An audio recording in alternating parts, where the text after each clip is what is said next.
ఏంటర్చనా? ఏంటా కంగారు? పార్థుకి నిజం తెలిసిపోయింది. ఏ నిజం? పెళ్లిలోంచి సుభద్ర లేచిపోలేదన్న నిజం. ప్రమాదంలో నీళ్లలో పడిందన్న నిజం.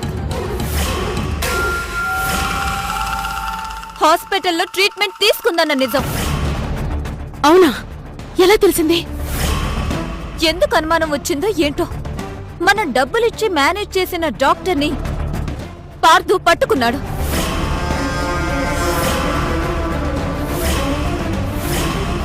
వాడు సుభద్రకి ట్రీట్మెంట్ చేసిన విషయం చెప్పేశాడు. నీ దగ్గర డబ్బులు తీసుకున్న విషయం కూడా చెప్పాడు.